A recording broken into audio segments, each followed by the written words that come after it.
Alright, we're back. It's about 8:30 at night. That's probably the only reason I'm filming this now. Whether or not I'd be going way too fast. Had to eat a couple hot dogs. That'll keep you ticking. Alright. We're feeling. We're looking. Trans guys are always feeling for any piece of old gasket, any burr, anything like that. When you put it up on the back on the bench, you should be able to freewheel this way and then turn it this way. Okay? You'll feel the reduction. If it doesn't, then you got to sprag in backwards or something like that. Or you've missed the sun gear shell, or sun gear, you left it out, something stupid like that. You got two thimble screens here and here that I've already put in. One's for the governor to keep trash out of there. It still sticks if you get metal in the right place. Especially if you got a rebuilt torque converter that's pumping metal. We build our own torque converters. Luckily, thank God, because that's a real hindrance to any builder. The crap that's out there on the market these days.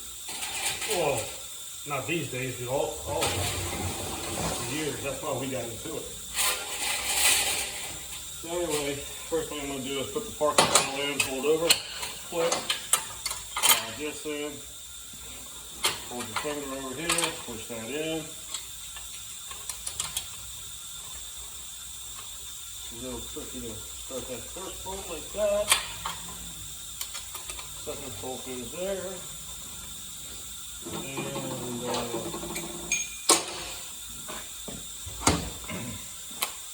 stuff like this you don't have to torque. Tight. Park. Break. Park. Break. Okay. Now, we're going to take our fourth gear accumulator piston, wherever the wear mark is on the pin. I'm going to put that back down in there. Put a little STP. We're not going to do it. The shift kit says, and flip this piston over. We're going to put it back stock and put a heavy duty accumulator spring in there. On the 700, it shifts a whole lot better. On the E model, the electronic models, they tell you to do that, and I agree, it works beautiful. There you go. Now, on the early models,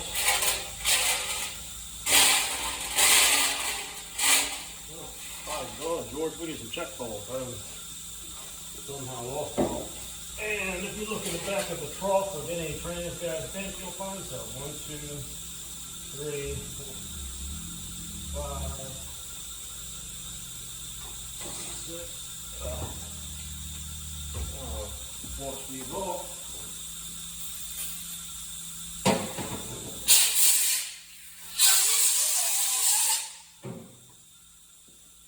Okay, now, so. On the 85 models, the earlier ones, up to 87, you got one here, one here, one here, one here, and one goes in the bathtub. They usually have one here, a big one, but we always leave that one out. That used to be in case the cable end broke for the thing and wouldn't burn the trans up. I don't remember why, but they told us to leave it out. Sometimes I used to put it back in, but I think mainly it was something about it could hang it up, hang the TV valve or something. I don't remember. It's been so long. It's amazing how you did something every day at one time and you knew everything about it. Now it's like, so we leave that one out. 87 is by itself. It takes one here, but does not take this one in the bathtub here. It only takes two. 88 up, they do away with it here, and they do away with the one in the bathtub here. So, now, I've already drilled the plate. I've already made sure there's no gasket material left on here. Your valve body gaskets. There's two sets in the kit. These are for 88 up auxiliary valve body. These are, you tell by right here, there's no holes. Case and valve body. A lot of guys made a mistake over the years. I think I did when I first started. The C goes down, the V goes up towards the valve body. If you put it the other way, you got problems.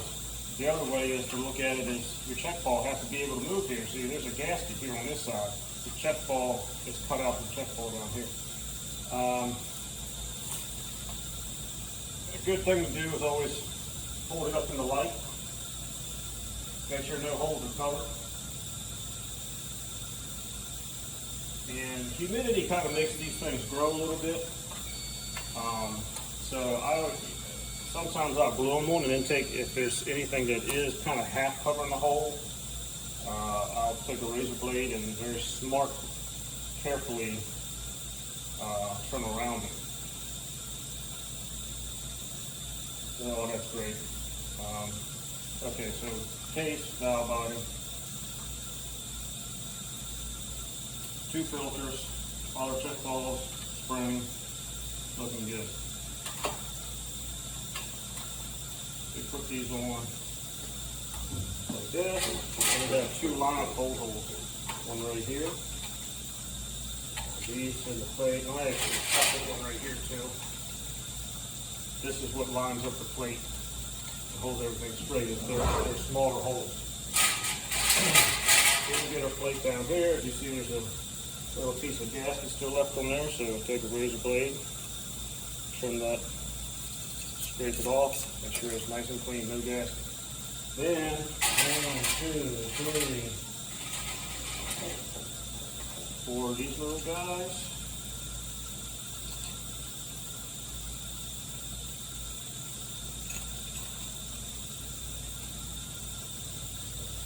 Got our cup. This is going to take 1 long and 2,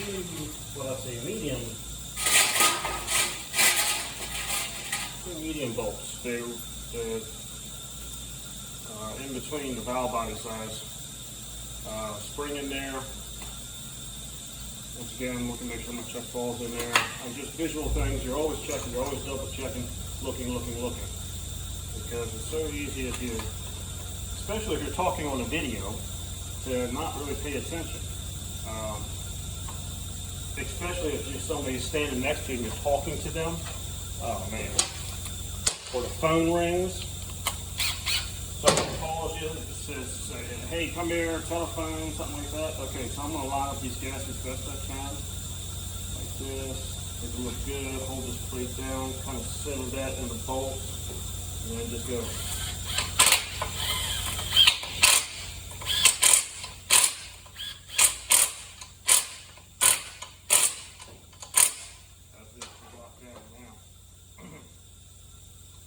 Center that, best I can. Perfect.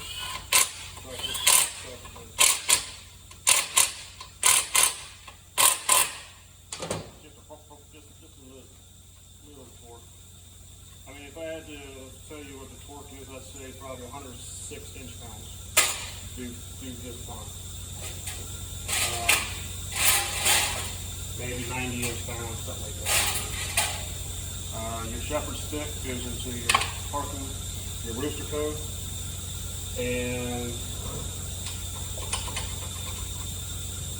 we got our check balls in here. Once again, even though you've already done it before you put it on, check your MTD up valve, down, this one.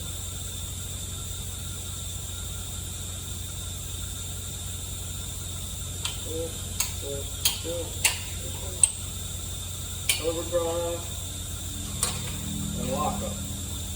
And around all, no gaskets, everything looks good. 1, 2, 3, 4. Beautiful. Now, we hold this up, we flip this over, we line this up, push it in, and yep. That was how that goes. I always watch this as I go down. I don't know why. I've always been paranoid, especially when the transgel is loose like that. The check balls would fall out. I remember always pulling the valve body back up and checking, but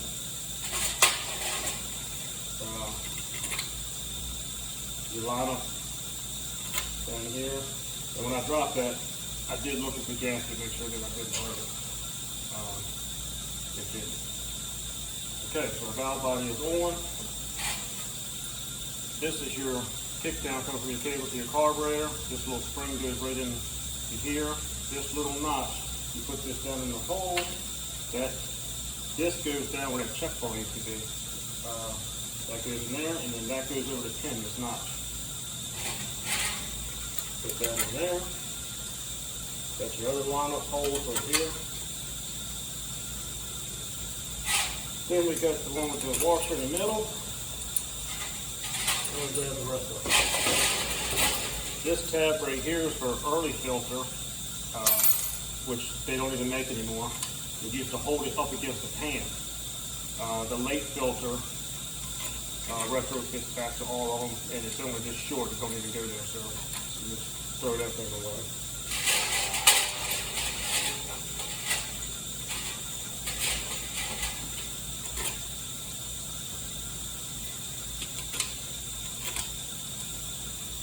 Once again, cast iron valve body, we never torque them. We used an impact, and we turn it down in the field.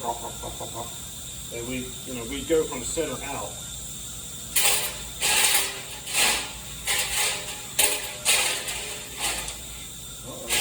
Missing the valve body bolt.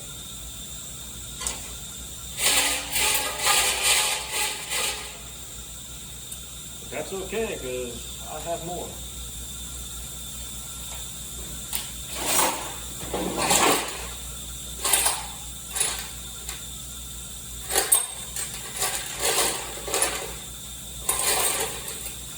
Anyway,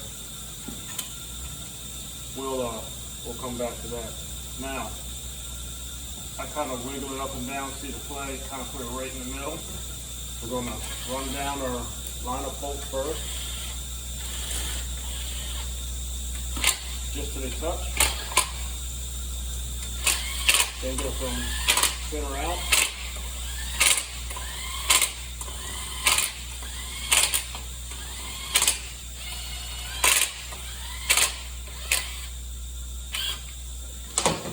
There's a rub. Valve body bolt still stuck in the wire harness. This one's for the wire harness. Okay. I'll torque it. Why not?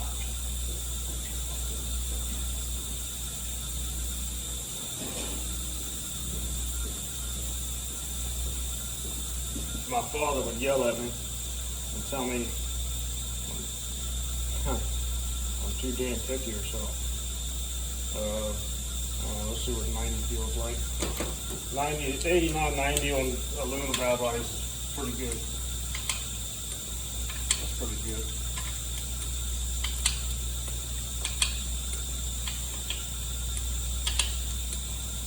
You can't, they used to always tell us, don't over tighten this one, it locks the TV valve in here.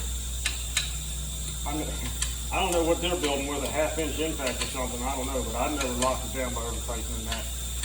It's a cast iron valve body. Alright, I'm gonna take it up. I'm gonna take it up to 100. And that's what he said before he got his ticket. So that ain't gonna move it much.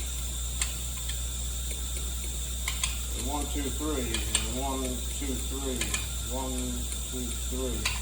1, 2, 3.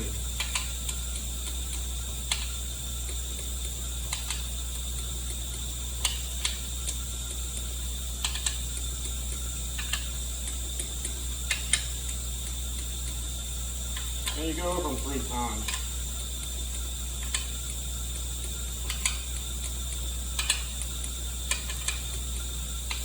You'd be surprised. You come back around and the center one will be loose. Especially on a real thick valve body like on a 5R110W, where it's got a great big thick rubber gasket in the center. So you got to keep doing it. Or you got a stack valve body like an old AXODE or AXODE 440. When there's 3 different, you got the channel plate, then you got the valve body, then you got the pump body and all that. Transco used to tell us go around the valve body 3 times with a speed wrench by hand, all the way around. That's what we always used on most transmissions with a speed wrench. We never used a torque wrench. Okay, there you go. That's beautiful. Now, on this, they would crack down in there at the seat, but you don't want to be able to blow through it. I mean, you have to be able to blow through it, sorry. The electronic ones are different. So you blow through it.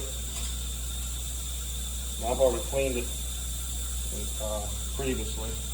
Take our O-ring off, the snout. This is your lockup switch. So your torque converter applies when it closes the solenoid. It seals the surface. Okay, that two little number 10s go in there. You don't have to torque them, all they do is hold a bracket. Just hold it straight as you can. And you fold this under here. This is your overdrive cancellation. This, and different, all these different 700s had different pressure switches. You know, so the diesel had them all over the place. So you see there's a tap here, there's a tap here. You could put them in different vehicles, but was it correct? No. So diesel is meant to, while you shift them, they shift at 3,000 RPMs. Hold it through the floor. So if it had real heavy weights on the governor. I remember, you know, guys back in the day, we'd build them, and I'd work for some guys, and they'd slam it, and then they'd put diesel truck transmissions in taxi cabs. They didn't care. They just let, you know. But all of these old transmissions were calibrated for the vehicle that came in, for the tire size, everything. The rear size, the torque of the engine. Nowadays it ain't like that. When I went to tighten that, it tried to twist it, so you put a little Slickum or SDQ on there, and that'll keep it from doing that. You hold it with your thumb and nice. Okay, your rooster coon gets the parking pole. Put that off, flip it over, set it on neutral position. This is not, it don't have to be torqued. Okay, now we're up to the filter. Before I put the filter in, I'm going to turn this, and I'm going to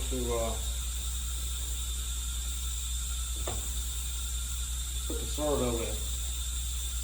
Just a little easier to do. The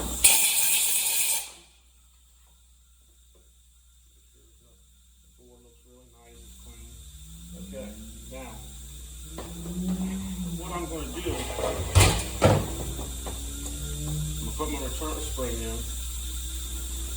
I'm going to take the seals off of these two pistons here.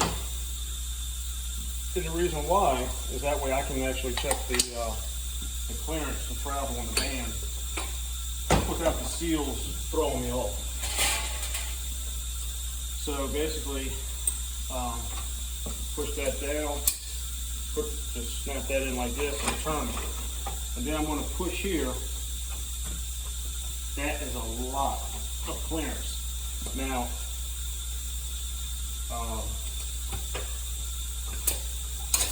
what Transco gives you is the shim in here, in the shift kit. These rings came in late model electronicals, were thin. This looks like a thin one for an 85, I don't know this. But anyway, so we'll try one shim, and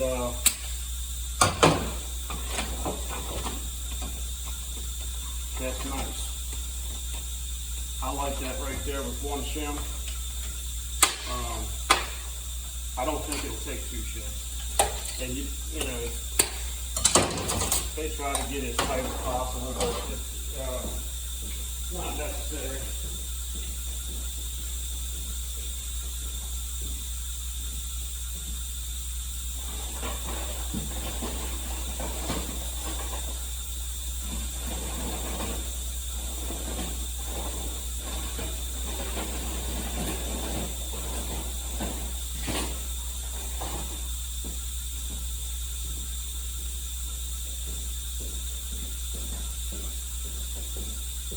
Here's another shell. We'll throw it in there just to, I mean, you can get it dead on the money. They don't know where it's right there. For a couple reasons. To reduce the 1-2 bang that these things have. And the other one is, so it doesn't beat the pin, to break the band off the pin from slamming that much travel. They just want to do it go, and it will not burn the band out as long as it wiggles over here. And you can turn this by hand. And that's right there. And I can feel that. That's about, it's just a little too tight. Now, if you wanted it right where they, you know, you could grind the end of the pin just a touch and get it to where it's got like, you know, that's like 10,000 clearance. You could get it to like where it's got 30. You know, just barely touch it 10 thousandths on the end. I'm not going to do that. I'm going to put one shim in there and let it go. It's not that big a deal.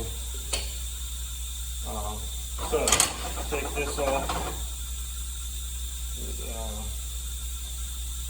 Look at the rings. The red one goes on here. Goes back on here. The blue one goes on the outer. That's an overdrive piston. The knob goes up into the cover. We're going to look at our split, make sure that it's going the right way. Yes. And then our shim.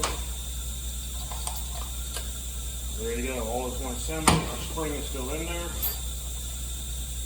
We're going to coat the bore with SDP. You don't need to put tons of it in there either. All is one assembly. We're going to drop it in. And then, I always use the hammer, my thumb, and do like this. Drop it in. And make sure it's seated. They have been known to knock off in and blow out of it. Okay, so good. Servo's good. And it tightens up that factory clearance. Just a pinch. And that'll give it a little bit better fly. A little duck butter here on this. Make sure that your O-rings, your old O-rings on in there. Little pop. That's it. Like I said, that little tab wouldn't even reach this filter. That's the new style. Right through this back. Your bore right here, if you start seeing a lot of wear on your governor gear and gears, because the case bushing wore out. I mean, this one didn't have any wear, but I changed it and put a new case bushing in there anyway. We got a new governor gear on here. This is free as a bird. Doesn't hurt to put a little WD-40 or something on it. We used to actually have this spray, the trans like Teflon spray. We used to put it on all the valves. It was, I don't know. If you flush the cooler good, have a torque converter, and you clean, if you build real clean, you ain't gonna have no problems with valves.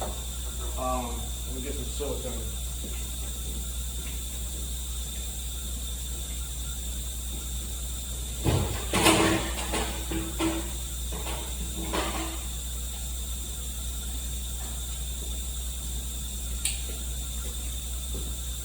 This is Permatex, the right stuff. It's real good stuff. You know what?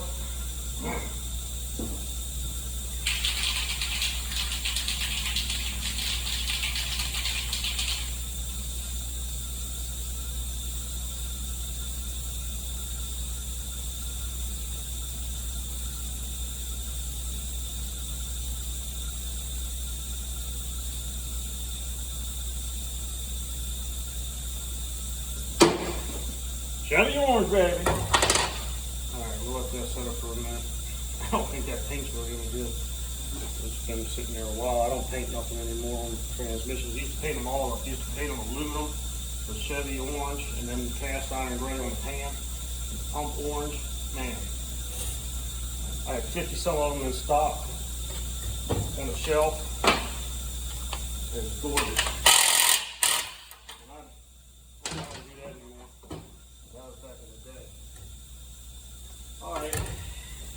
got a tool to do this. You can use 2 picks also. But change the shift linkage seal. Get a couple wrenches.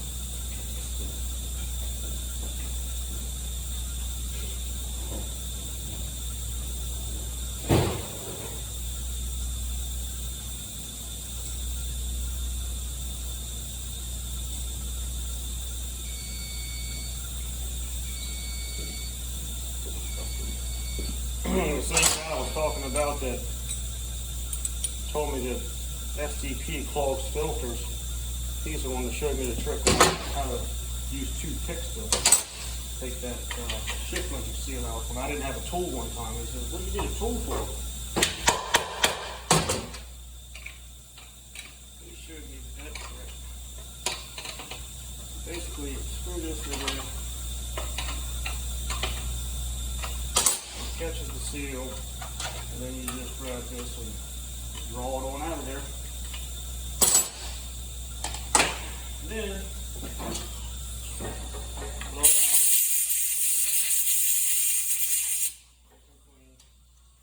The thing is, the picks, you don't want to burr anything, so there's a little trick to it. And then you put your new one on here. You want to just work the seal around those 2 sharp edges. And then number 13 for a 9/16 socket works beautiful. Good. Put your shift linkage back on. And always, you got to watch the orientation of that too. The shift linkages on some transmissions, you flip it over, and you'll have all kinds of weird problems with the shifter. You go to put it in. R&R man would be like, "What the hell?"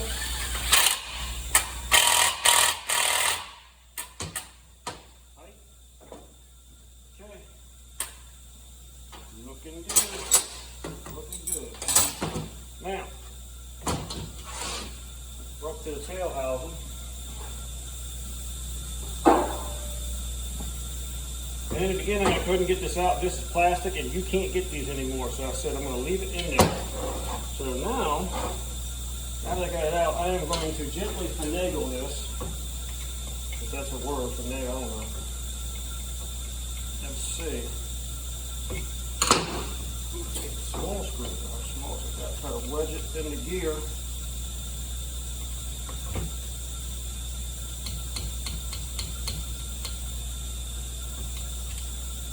See if I can't. Working.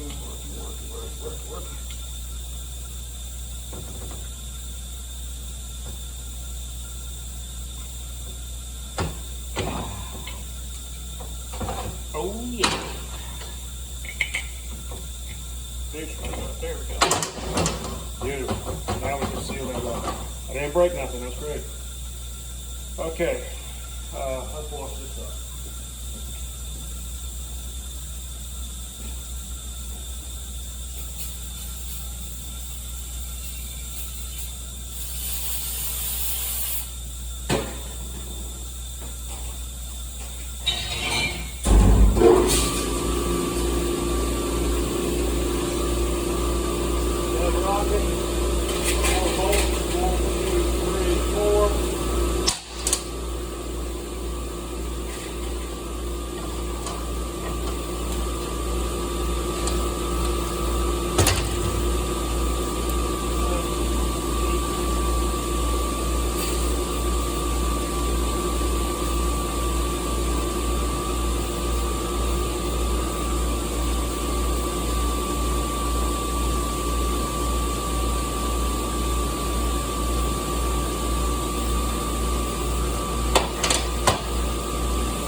have an inner, the lip goes down that way to fix the fluid. Shove it in there with your finger like that. Then there's usually a little wire that goes in there, like on the Turbo 350s. And you can see, if not, it pushes it right up out of there. But I can hold it down with my finger if it's easier so. You can also, if you have it always leaking here, you can put that wire in there. There's a little clip. I'll find one here in a minute and stick in there. But then you can take your old one, your old seal, or if you got a drawer full of seals, get another one and put on top of that, and then it double seals it. So this right here, that's sealed up now, so ready to go.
Trying to clean up that tail house a little bit better. Scrubbed in the sink, throw it back in the cooker. I got to put a little Volvo Penta green on there to test the color. It don't want to come off too good.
She cleaned up good. The green's still on there. I'm gonna dust it with aluminum. I'm gonna paint a couple of these things up and I'll be back, finish it up.